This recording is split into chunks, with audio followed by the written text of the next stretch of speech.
ದೇವಸ್ಥಾನಗಳಲ್ಲಿ ಎಲ್ಲ ಏಕಬಳಕೆ ಅಥವಾ ಪ್ಲಾಸ್ಟಿಕ್ ಅನ್ನು ಸಂಪೂರ್ಣವಾಗಿ ನಿಷೇಧಿಸಬೇಕು ಅನ್ನೋ ಒಂದು ನಿರ್ಧಾರವನ್ನು ಮಾಡ್ತಾ ಇದ್ದಾರೆ. ಈ ನಿರ್ಧಾರದ ಬಗ್ಗೆ ನಿಮ್ದೊಂದು ಅಭಿಪ್ರಾಯ? ಅದು ನಿಜವಾಗ್ಲೂ ಒಳ್ಳೆ ನಿರ್ಧಾರವೇ. ಯಾಕೆ ಗೊತ್ತುಂಟಾ, ಅದು ಪರಿಸರಕ್ಕೆ ಹಾನಿ, ಆರೋಗ್ಯಕ್ಕೂ ಹಾನಿ. ಅದರಿಂದ ಯಾವುದೇ ಲಾಭ ಇಲ್ಲ. ದನಗಳು ಇದು ಪ್ರಾಣಿಗಳು ಅಲ್ಲೆಲ್ಲ ತಿಂತದೆ, ಆಗ ತಿನ್ನದೆ ಅದು ಜೀರ್ಣ ಆಗದೆ ಅದು ಅದಕ್ಕೆ ಎಫೆಕ್ಟ್ ಆಗ್ತದೆ. ಒಳ್ಳೆ ನಿರ್ಧಾರ, ಇದು ನಿರ್ಧಾರ ತೊಂದರೆ ಇಲ್ಲ. ಎಜುಕೇಟೆಡ್ ಅನ್ಎಜುಕೇಟೆಡ್ ಅಲ್ಲ, ಅವರಿಗೆ ಅವರ ಸ್ವಂತ ಭಾವನೆ ಅವ್ರಿಗೆ ಬರಬೇಕು, ನಾವು ಎಲ್ಲೆಲ್ಲಿ ಬಿಸಾಡಬಾರದು ಅಂತ.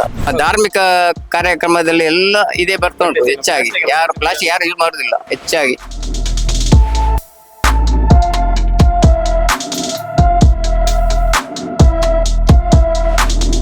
ಈ ದೇವಸ್ಥಾನಗಳಲ್ಲಿ ಎಲ್ಲ ಏಕಬಳಕೆ ಅಥವಾ ಪ್ಲಾಸ್ಟಿಕ್ ಅನ್ನು ಸಂಪೂರ್ಣವಾಗಿ ನಿಷೇಧಿಸಬೇಕು ಅನ್ನೋ ಒಂದು ನಿರ್ಧಾರವನ್ನು ಮಾಡ್ತಾ ಇದ್ದಾರೆ. ಈ ನಿರ್ಧಾರದ ಬಗ್ಗೆ ನಿಮ್ದೊಂದು ಅಭಿಪ್ರಾಯ? ಅದು ನಿಜವಾಗ್ಲೂ ಒಳ್ಳೆ ನಿರ್ಧಾರವೇ. ಯಾಕೆ ಗೊತ್ತುಂಟಾ, ಅದು ಪರಿಸರಕ್ಕೆ ಹಾನಿ, ಆರೋಗ್ಯಕ್ಕೂ ಹಾನಿ. ಅದರಿಂದ ಯಾವುದೇ ಲಾಭ ಇಲ್ಲ.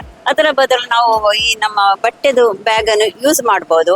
ಆ ರೀತಿ ಮಾಡಿದ್ರೆ ಎಲ್ಲರಿಗೂ ಒಳ್ಳೇದು, ಪರಿಸರಕ್ಕೂ ಒಳ್ಳೇದು, ನಮ್ಮ ಆರೋಗ್ಯಕ್ಕೆ ಒಳ್ಳೇದು. ಮತ್ತೆ ಏನು ಇದಿಲ್ಲ, ಆ ಬಟ್ಟೆದು ಚೀಲ ಹೇಳುವಾಗ ನಾವು ವಾಶ್ ಮಾಡ್ಬೋದು, ಮರುಬಳಕೆ ಎಷ್ಟು ನಾವು ಮಾಡ್ಬೋದು. ಅದರಿಂದ ತುಂಬಾ ಅನುಕೂಲ ಇದೆ. ನಾನು ಹೇಳೋದಾದ್ರೆ ಅಂದ್ರೆ ಎಲ್ಲ ಕಡೆಗಳಲ್ಲೂ ನಾವು ಹೇಳ್ಬೇಕು, ನೋಡಿ ಪ್ಲಾಸ್ಟಿಕ್ ಅನ್ನು ನಿಷೇಧ ಮಾಡಿ ಅಂತ ಹೇಳಿ. ಅದು ಈಗ ಸಾಧಾರಣ ಎಲ್ಲಾ ಕಡೆ ಹೋದ್ರು ಏನು ಬೇಕಾದ್ರೂ ಒಂದು ಪ್ಲಾಸ್ಟಿಕ್ ತೊಟ್ಟೆ ಹಿಡ್ಕೊಂಡು ಹೋಗ್ತಾರೆ. ನಿಜವಾಗಿ ನೋಡಿದ್ರು ಅದು ಬಜ್ಜಿ ಹಾಳೆ. ನಾನು ಹೇಳೋದಾದ್ರೆ ನಮಗೆ ಸುಲಭ ಇರ್ಬೋದು, ಪ್ಲಾಸ್ಟಿಕ್ ಒಂದು ತೊಟ್ಟೆ ಹಿಡ್ಕೊಂಡು ಹೋಗೋದು ತುಂಬಾ ಸುಲಭ. ಬಟ್ ಅದು ನಿಜವಾಗಿ ನೋಡಿದ್ರೆ ಪರಿಸರ ಹಾಗೂ ನಮ್ಮ ದೇಹಕ್ಕೆ ಎರಡು ಹಾನಿಕಾರಕನೇ. ಸಮಾಜದಲ್ಲಿ ಬದಲಾವಣೆ ಅಂದ್ರೆ ಸಮಾಜವನ್ನು ಬದಲಿಸುವುದು ತುಂಬಾ ಕಷ್ಟ. ಯಾಕಂದ್ರೆ ಒಬ್ರು ಸರಿ ಇದ್ರೆ ಒಬ್ರು ಸರಿ ಇಲ್ಲದ್ರೆ ನಾವ್ ಏನ್ ಮಾಡ್ಲಿಕ್ಕೆ ಆಗಲ್ಲ. ಒಬ್ಬರ ಮನಸ್ಥಿತಿ ಹಾಗೆ ಇನ್ನೊಬ್ಬರ ಮನಸ್ಥಿತಿ ಖಂಡಿತ ಇಲ್ಲ. ಒಬ್ಬರಿಗೆ ಅದು ಸುಲಭನೇ. ಮೊದ್ಲಿಂದ ಏನು ಇದಿರ್ಲಿಲ್ಲ ಪ್ಲಾಸ್ಟಿಕ್, ಈಗೇನು ಇದು ಹೊಸದು ಅಂತ ಕೇಳ್ತಾರೆ. ಮೊದ್ಲಿನಿಂದ ನಾವು ಯೂಸ್ ಮಾಡಿ, ಈಗ ಹೊಸದಾಗಿ ಹೊಸದನ್ನೆಲ್ಲ ನಾವು ಕೇಳ್ತಾ ಇದ್ದೇವೆ. ಅದು ನಮ್ಗೆ ಅಷ್ಟೊಂದು ತೃಪ್ತಿಕರ ಅಲ್ಲ ಅಂತ ಹೇಳುವವರು ಸಹ ಇದ್ದಾರೆ. ಯಾಕೆಂದ್ರೆ ಒಳ್ಳೆಯ ರೀತಿಯಲ್ಲಿ ಮಾಡಿದ್ರು ಎಲ್ಲರಿಗೂ, ಸಮಾಜಕ್ಕೂ ಒಳ್ಳೇದು, ನಮಗೂ ಒಳ್ಳೇದು, ಎಲ್ಲರಿಗೂ ಸಹ ಒಳ್ಳೇದೇ. ಅಂದ್ರೆ ಒಂದು ಒಳ್ಳೆಯ ವಿಷಯವನ್ನು ನಾವು 4 ಜನರಿಗೆ ತಿಳಿಸಿದ್ರೆ ಅದು ಒಳ್ಳೇದೇ. ಅದು ಕೇಳುವವ್ರು ಕೇಳ್ತಾರೆ, ಇನ್ನೊಬ್ರು ಎಲ್ರು ಕೇಳುದಿಲ್ಲ. ಅದನ್ನು ನಾವು ಏನು ಒಳ್ಳೇದಂತ ಹೇಳಿದ್ರು ಕೆಲವರಿಗೆ ಅದು ಏನೋ ಒಂದು ಎಂತ ಹೇಳ್ತಾರೆ, ಅದನ್ನು ತಿರಸ್ಕಾರ ಮಾಡ್ತಾರೆ. ಏನಪ್ಪ ಇವರು ಏನೋ ಒಂದು ಹೇಳ್ತಾರೆ, ನಾವು ಯಾಕೆ ಆ ತರ ಮಾಡ್ಬೇಕು, ಏನಾಗ್ತದೆ ಮಾಡಿದ್ರೆ, ಇಂಥ ಕ್ವಶನ್ ಎಲ್ಲ ಬರ್ತದೆ. ಮತ್ತೆ ದೇವಸ್ಥಾನಗಳಲ್ಲಿ ಸಹ ಕಂಪಲ್ಸರಿ ಅದೊಂದು ಬೋರ್ಡ್ ಹಾಕ್ಬೇಕು. ಏನಂದ್ರೆ ಬಟ್ಟೆ ಚೀಲಗಳನ್ನು ತನ್ನಿ, ಪ್ರಸಾದ ತಗೊಳ್ಳುವಾಗ ಬಟ್ಟೆ ಚೀಲಗಳನ್ನು ತನ್ನಿ. ಅಥವಾ ಆ ದೇವಸ್ಥಾನದಲ್ಲಿ ಬಟ್ಟೆ ಚೀಲಗಳನ್ನು ಸ್ವಲ್ಪ ಕಡಿಮೆ ಖರ್ಚಿನಲ್ಲಿ ತಯಾರಿಸಿ ಕೊಡುವ ಒಂದು ಇದನ್ನು ಮಾಡ್ಬೇಕು ನಾವು.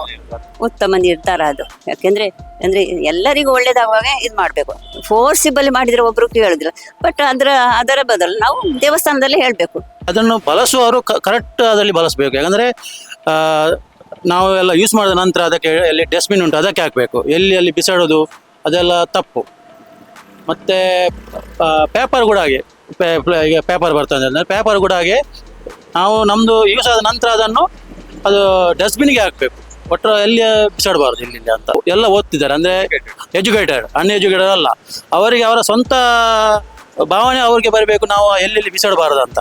ಎಲ್ಲಿ ಡಸ್ಟ್ಬಿನ್ ಅಲ್ಲಿ ಹಾಕಬೇಕು ಅವರು. ಎಲ್ಲರಿಗೂ ಎಲ್ಲ ಪಬ್ಲಿಕ್ಗೆ ಎಲ್ಲ.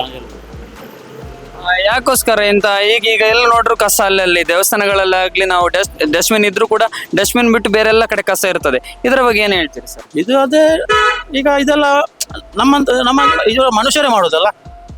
ಡಸ್ಟ್ಬಿನ್ ಇದ್ರೂ ಕೂಡ ಡಸ್ಟ್ಬಿನ್ಗೆ ಹಾಕೋದಿಲ್ಲ. ಅವರ ಥಿಂಕಿಂಗ್ ಅಷ್ಟೇ. ಅಂದ್ರೆ ಅವರದ್ದು ಥಿಂಕಿಂಗ್ ಅದು ಅವ್ರಿಗೆ ಇರ್ಲಿಕ್ಕೆ ಎಲ್ಲಿ ಕೊಳಚಂಟು ಅಲ್ಲಿಯೇ ಇರುವವರು. ಅದು ಯಾರು ಬಿಸಾಡ್ತಾರಲ್ಲ ಅವರು ಎಲ್ಲಿ ಕೊಳಚಂಟು ಅಲ್ಲಿಯೇ ಮಲಗುವರು, ಅಲ್ಲಿಯೇ ಇರುವವರು. ಅಂಥವರಿಗೆ ಎಷ್ಟು 10 ಡಸ್ಟ್ಬಿನ್ ಕೊಟ್ಟರು ಕೂಡ ಅವರು ಆ ಡಸ್ಟ್ಬಿನ್ಗೆ ಹಾಕೋದಿಲ್ಲ. ಜಾಸ್ತಿ ಈಶಾನ್ ಥ್ರೂವೇ ಬರೋದು. ಪ್ಲಾಸ್ಟಿಕ್ ಗ್ಲಾಸ್ ಪ್ಲೇಟ್ ಅದು ಈಶಾನ್ ಥ್ರೂವೇ. ಆ ಈಶಾನ್ ಥ್ರೂವನ್ನು ನಾವು ಹೇಗೆ ಬಳಸಬೇಕು, ಹೇಗೆ ಇದನ್ನು ಅಂದ್ರೆ ಬಿಸಾಡಲಿಕ್ಕೆ ಅದು ನಾವು ನಮ್ಮಲ್ಲಿ ಮನಸ್ಸಲ್ಲಿ ಬರಬೇಕು. ಅದು ಸಾಧಾರಣ ನಾವು ಇದು ಮಾಡ್ಬೇಕು, ಪ್ರಯತ್ನ ಮಾಡ್ಬೇಕು ವಿನ ಮತ್ತೆ ಹೇಳಿಕ್ಕೆ ಆಗುದಿಲ್ಲ. ಸಾಧಾರಣ ಬಂದಿದೆ, ಹತ್ತಿರ ಬರ್ತಾ ಉಂಟು. ಅಂದ್ರೆ ಇದೇ ಬಟ್ಟೆದ್ದೇ ಚೀಲ ಬರ್ತಾ ಉಂಟು ಎಲ್ಲ ಕಡೆಯಲ್ಲಿ. ಎಲ್ಲ ಇದು ನಮ್ಮ ಧಾರ್ಮಿಕ ಕಾರ್ಯಕ್ರಮದಲ್ಲಿ ಎಲ್ಲ ಇದೇ ಬರ್ತಾ ಉಂಟು ಹೆಚ್ಚಾಗಿ. ಯಾರು ಪ್ಲಾಸ್ಟಿಕ್ ಯಾರು ಯೂಸ್ ಮಾಡುದಿಲ್ಲ ಹೆಚ್ಚಾಗಿ. ಸಾಧಾರಣ 70% ಬರ್ತಾ ಉಂಟು. ಇನ್ನು 30% ಬರ್ಬಹುದು. ಪ್ಲಾಸ್ಟಿಕ್ ಅಂದ್ರೆ ಅದು ಕೆಮಿಕಲ್, ಅದನ್ನ ದಾರಿಯಲ್ಲಿ ಹಾಕುದು, ಅದನ್ನು ತೊಳೆಯುದು, ಅದನ್ನು ಅದು ಇದಾಗಿದೆ, ಅದ ಕರಗದೆ ದನಗಳು ಇದು ಪ್ರಾಣಿಗಳು ಅಲ್ಲೆಲ್ಲ ತಿಂತದೆ, ಆಗ ತಿನ್ನದೆ ಅದು ಜೀರ್ಣ ಆಗದೆ ಅದು ಅದಕ್ಕೆ ಎಫೆಕ್ಟ್ ಆಗ್ತದೆ. ರೋಗ ಮನುಷ್ಯರಿಗೂ ಸಹ ಹಾಗೆ. ಅದನ್ನೆಲ್ಲ ಕಡೆಯಲ್ಲಿ ಬಿಸಾಡುದು ನೋಡ್ಲಿಕ್ಕೆ ಚಂದ ಇಲ್ಲ. ಅದು ಇದಾದ್ರೆ ಒಂದು ಬಟ್ಟೆ. ಪ್ಲಾಸ್ಟಿಕ್ ನಿರ್ಮೂಲನೆ ಮಾಡಿದ ಟೋಟಲ್ ಆರೋಗ್ಯಕ್ಕೆಲ್ಲ ಈಗಳು ಪಶು ದನಗಳೆಲ್ಲ ತಿಂತದಲ್ಲ ಅದು ತುಂಬಾ ತೊಂದರೆ ಆಗ್ತದೆ ಅಂತ ಕಾರಣ ಅದು ಪ್ಲಾಸ್ಟಿಕ್ ಮುಕ್ತ ಸಮಾಜ ಒಳ್ಳೇದು. ಒಳ್ಳೇದು ಒಳ್ಳೇದು.